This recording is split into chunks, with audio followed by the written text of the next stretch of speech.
We've gone from one volunteer to now we've got 14 volunteers. Hi, Shiri, and welcome to my channel, The Breakout Room. Now, if you'd like to introduce yourself and your organization, please. Okay, so yeah, my name is Shireen Morrison, and I have a community interest company called Crowning Greatness. And our aim and our mission is to help deter young people from antisocial behaviour and affiliation with gang culture. And we do that through music. Okay, great. And that's an interesting, very topical subject, especially people from our community, because we do know how we are affected by that. What is the age range? So in particular, we aim for age 11 to 15. And what do we mean by gang culture? It's early prevention. So we're really trying to keep the young people on the right track to not be persuaded by culture and behavior. So we do that by providing them with activities that will keep them engaged so they don't get distracted by that kind of Yeah. lifestyle. Yeah, thank you very much for that. Being in that industry, you'd kind of done some research or read about the research around what attracts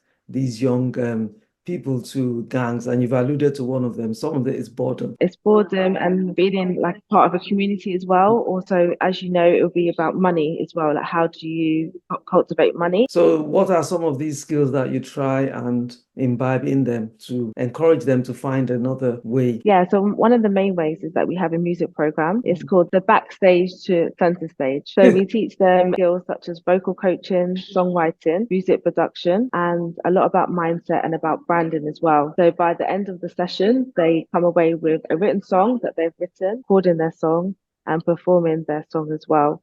And they also work with a professional photographer. So they have artwork to go along with their song as well. So it's absolutely fantastic, to be Yeah, honest.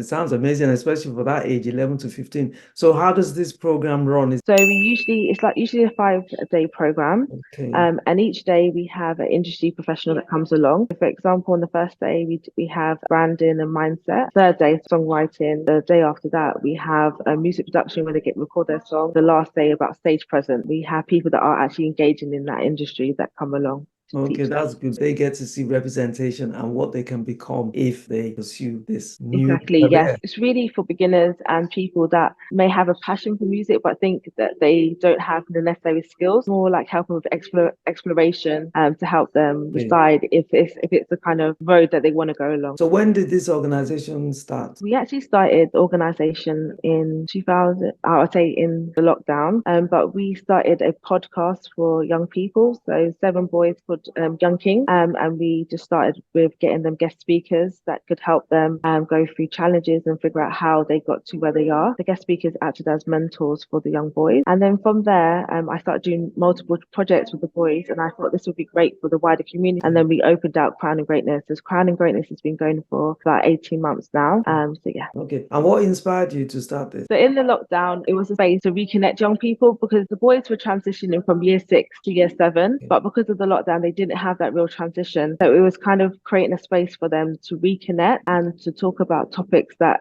pertaining to them at the time. And it was really helping them with their mental well-being and being able to talk about what was happening at that time with the lockdown. Guest speakers, I would find them on Instagram and then invite them to come along. So we had like an ex-gang member that came along. We had like Black millionaire that came. We had people in the radio industry, fashion designers, the only female toastmaster. So it was actually brilliant. How about funding then? How do you fund such an organization? Okay, I do go along the avenue of funding. So I apply for various different fundings for the project, but also for forecast. I have been really fortunate to get national lottery funding, awards for all. I got 20,000 towards that. So it was amazing. Unrestricted forecast, really Yeah. making sure I had a really good safeguarding environment for the young people. I think I've got about 78,000 in the last Wow, that's 18 months. well done. So Thank you. is this in person or online? So the music program happens in person. Okay, okay. So that will Mhm. cost a bit more then because you need space. You hire the venue and then we deliver it. So Okay. we do get youth organisations wanting us to come and deliver it for them as well. So where are you based? Oh, Yeah, London. we've just moved over to Brent Borough as well, and we will be working in the Ealing Borough and surrounding areas as well. And How many people have passed through the program now? almost 200, I'd say, in that Okay, yeah, time. that's great. And so once they finish the 5-day program, do you follow up or keep in touch with Yeah, the... so the good news is that we have many people that do the program and that want to extend. And we are now working on a part two of the program to help create more than one song, Okay. create more artwork, publish their music, teach them all about that. So we have got a lot of demand for that. Another thing that's been added is being able to let them to perform to a wider community. Okay, then that's great. So do you do mentoring? So obviously when they finish, I know you said you're doing the part two if they're interested. So if they're interested, that would also include some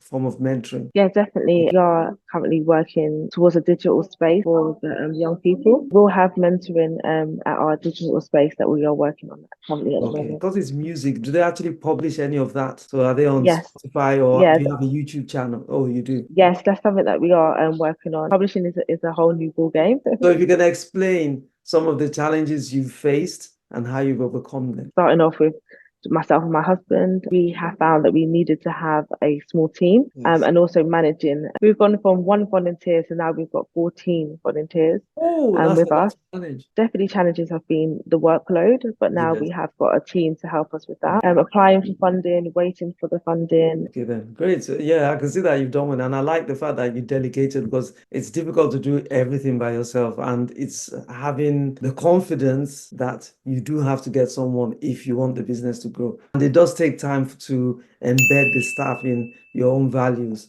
and the way you want things to be done. Yeah, that's all about systems really, Yes, yeah, and putting the right structures in place. yes. Basically. In terms of any advice you'd give about giving a long-term strategy. Obviously, it depends on where you want to go with the business. So definitely have a vision. Make sure you have a plan. Make sure it's written out and bring the people. So you said your volunteers, bring them on board. So wherever that Mm. vision is, you need to be able to communicate it to them. And then obviously when you're talking about strategy, you're talking about a lot of things because there's resources. So there's money, there's people, and how you see the brand. I think you're doing well so far. You just need to make sure that you're not taking on more than you can manage. The more staff you have, then you have a management problem because staff need to be managed. Yeah. Definitely. Thank you so much. I appreciate Oh, it. you're welcome. People have actually likened staff to having like an adult kindergarten because if you don't manage the staff, managing staff is not really about telling them what to do, it's making sure they're doing what you want them to do, how it's done, also giving them some freedom, but it just takes time.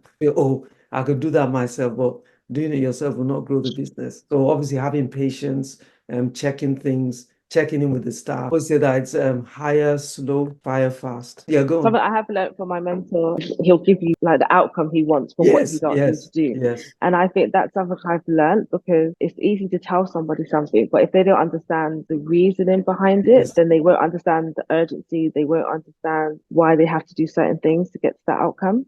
So yeah, I definitely think that's something that if you tell them, this is what I want you to do because yes, this is what I want to achieve, and yes, this is how you'll know when it's achieved, then yes. I think that's been a game changer for me. And if they slip up or they don't do it the way you want, then you can call them and say, well, this is the way I would like you to do it. It's an opportunity to test how they think. This is why when we go for interviews, they tell, do something because they want to see our thought process Yeah, rather yeah. than the results. It's the thought process. Someone has an opinion or they have a suggestion, I Yes. do take it on, I Oh, listen, yeah. and then I see how it can be implemented. And if it can, brilliant. If it can't, I still, thank you for giving that. Is there anything you want to ask me about my business? How long have you been running your business for, and what has been your greatest achievement? So 2000 and I say 2006. So one of the greatest achievements was actually being asked to lecture at South Bank. So I went in there lecturing MBA students and I went into lecturing, went to another university, Coventry. So that definitely has been the highlight because I've been able to impact thousands of students. I've had a lot of students with first class,